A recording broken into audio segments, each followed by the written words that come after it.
Bună ziua, bine ați venit! Doamnelor și domnilor consilieri, permiteți să declar deschise lucrările ședinței extraordinare a Consiliului Județean Neamț, pentru care ați fost convocați la solicitarea unui grup de consilieri județeni în conformitate cu prevederile legii numărul 215 din 2001. Fac precizarea că, în conformitate cu dispoziția președintelui Consiliului Județean Neamț, numărul 257 pe 2016, privind desemnarea de persoane, voi conduce lucrările ședinței extraordinare de astăzi. La ședință absentează Arsenii Ionel, a Catrinei Dumitru, Anton Elena Monica, Banu Gabriela, Boca Ion Doinel, Bogușanu Bogdan, Ciudin Mircea, Hopșa Florin, Ieșciuc Mihaela Elena, Lucaci Gabriel, Murariu Vasile, Nikita Marius Mihai, Pelepco Lucian, Stavarache Valentin, Stoica Mihai Doru, Triboi Gheorghe și Pușcașul Nicolae.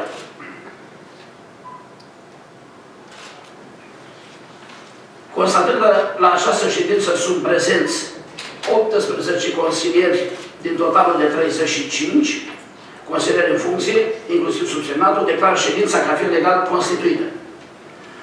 Ordinea de zi propusă în această ședință este cea publicată în presă și comunicată și dumneavoastră, astfel încât pe persoana noastră nu se mai dau citire. Față de ordinea de zi inițială, propun suplimentarea acesteia cu încă două proiecte de hotărâre, respectiv 1. Proiectul de hotărâre privind aprobarea încheierii unui acord de parteneriat pentru realizarea proiectului de interes regional, șansa de educație viitor asigurat, SHERA. Și 2. Proiectul de hotărâre privind aprobarea încheierii unui acord de parteneriat pentru realizarea proiectului de interes județean, Iați Prietenii și Hai la școală. De asemenea, propun analizarea acestora primele pe ordinea de zi, celălalt punct al de zi, urmând a fi renumerotat. Supun la vot propunerea suplimentare a ordinii de zi. Cine este pentru? Împotrivă? Dacă se abține cineva, cu 18 voturi pentru, suplimentarea ordinii de zi a fost aprobată.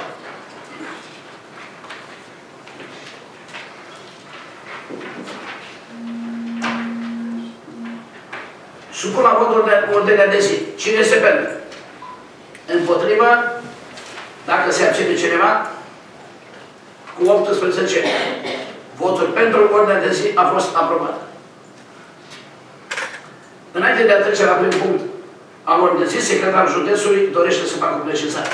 Permiteți-mi să vă reamintesc că, în conformitate cu prevederile legale în vigoare, dacă aveți un interes personal în probleme supuse dezbaterii și votului de astăzi, aveți obligația să anunțați la începutul ședinței, nerespectarea acestor prevederi legale, atrăgând unitatea absolută a hotărârii adoptate. Domnul coordoneam și-a manifestat dorința la punctul cu delegarea 3. La punctul 3. La primul punct al ordinii de zi este proiectul de hotărâre privind aprobarea încheierii unui acord de parteneriat pentru realizarea proiectului de interes regional, șansa de educație viitor asigurat, SHERA. Rog Comisia să prezinte raport de realizare la acest proiect. Comisia Buget? Aviz favorabil. Comisia Cultură? Aviz favorabil. Comisia Juridică? Domnule președinte, și să vă informez că nu am avut forum în comisie, în cei 7 luni au fost prezent doar 3. De aceea noi nu am putut da aviz.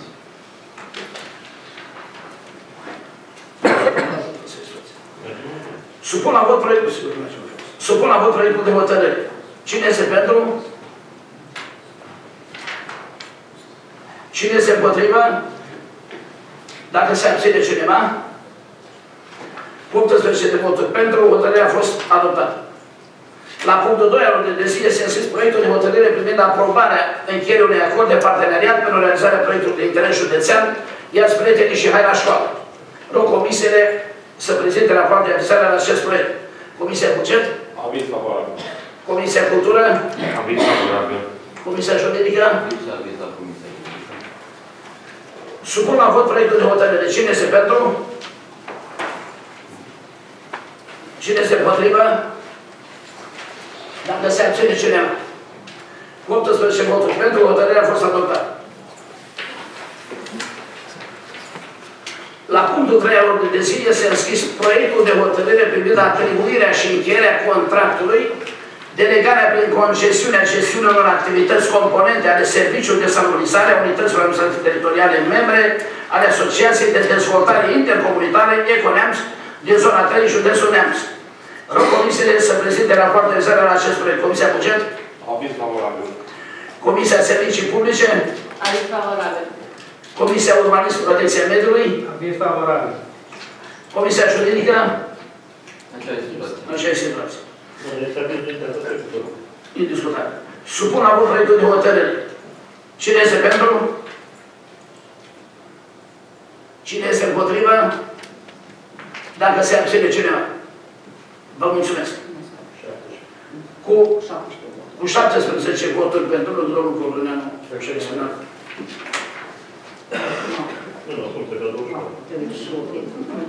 Cu 17 voturi pentru, hotărârea nu a fost adoptată. Punctul diverse, dacă sunt probleme. Dacă nu, declar închise în ședințe extraordinare de astăzi. Vă mulțumesc pentru prezență și pentru atenție.